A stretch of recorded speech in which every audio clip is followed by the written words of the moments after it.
I need you to look at this painting. You see the guy standing and pointing? That's Pope Stephen VI. And you see the guy sitting in the chair opposite him, the one looking a little stiff. That is Pope Formosus, and the reason he looks so stiff is because he's been dead for 7 months. And I'm not speaking metaphorically. That is a corpse. That is a rotten, decomposing human body dressed in gold robes, propped up on a chair, being screamed at by the most powerful man in Europe. This is a real thing that happened in January of the year 897. The trial was called the Cadaver Synod. And honestly, it is the single pettiest, most unhinged moment in human history. Before we get to the trial, we have to set the scene though, because you might be picturing the Vatican as it is today, pristine, holy, marble everywhere. Erase that picture from your mind. Rome in the 9th century was an absolute ghetto. It was a post-apocalyptic wasteland. The population had crashed from over 1 million people to maybe 30,000 scrounging for food in the ruins of the Colosseum. There was no law and there was no order. There were just a few violent, aristocratic families running the streets like the mob. And the biggest prize in the city wasn't money, it was the papacy. If your family got one of their guys onto the chair of St. Peter, your family controlled the army, the land, and the treasury, so naturally, people were killing each other constantly to get the job. Historians call this era the Saeculum Obscurum, the dark age of the papacy. In a span of about 90 years, there were 24 different popes. Think about that turnover rate. The average reign of a pope was roughly 2 to 7 years. In this period, it wasn't uncommon for a guy to get a job and be dead before his new furniture even gets moved in. And this brings us to our victim, Pope Formosus.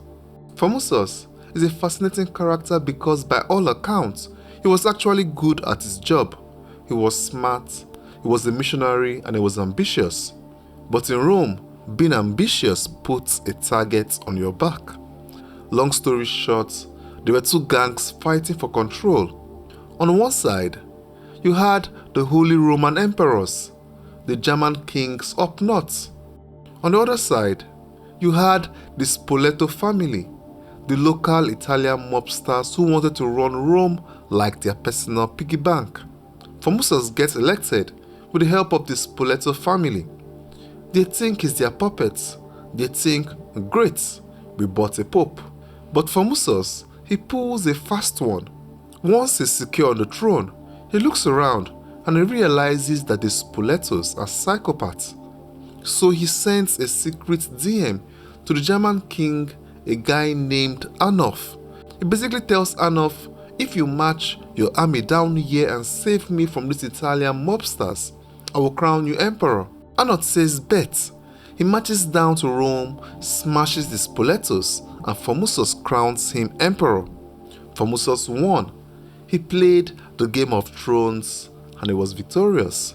But then the universe humbled him, as the universe always does. The German king, he gets sick and he has to leave. Formosus is left alone in Rome with the very angry Spoleto family he just betrayed, and then, conveniently, Formosus dies.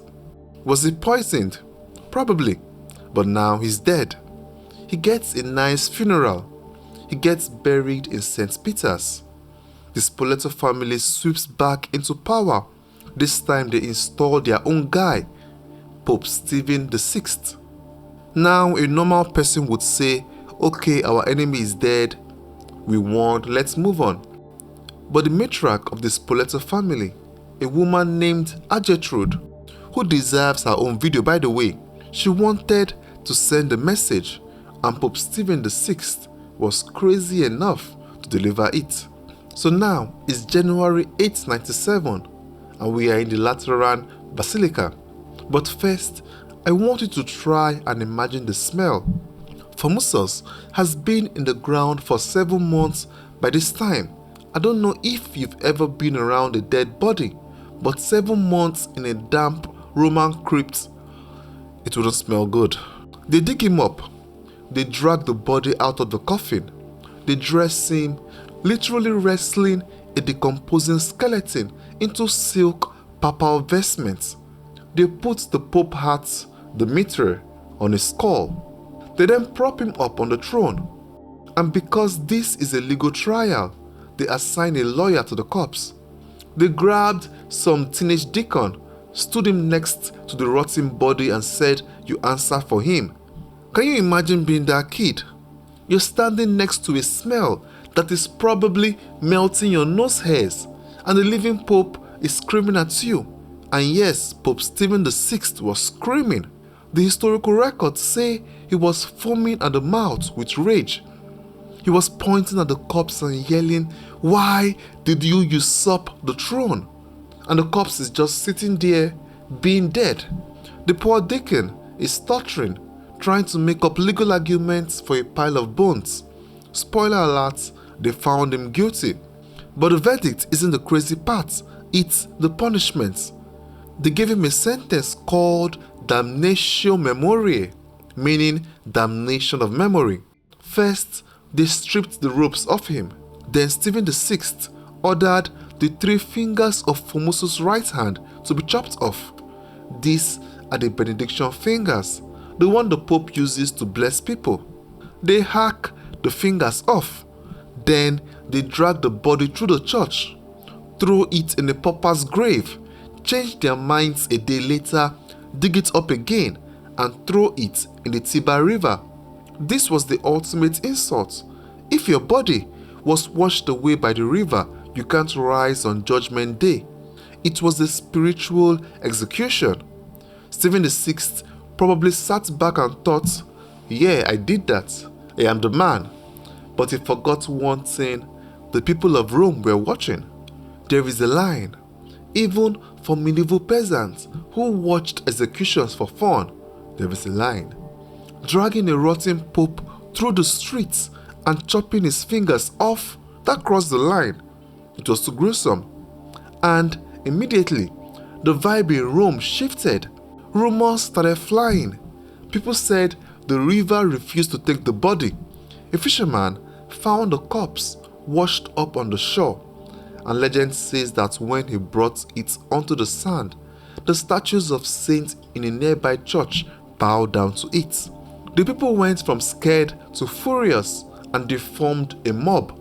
They stormed the Vatican. They grabbed Stephen VI, stripped him of his robes, threw him in prison, and strangled him to death. His papacy lasted about a year, and his legacy was being the guy who yelled at a dead body. Eventually, the church calmed down. They banned the practice of putting dead people on trial. Formosus is still buried in the Vatican today. But why am I telling you all this? I have no idea. I saw the story and found it interesting. Don't forget to... How did Stephen VI die?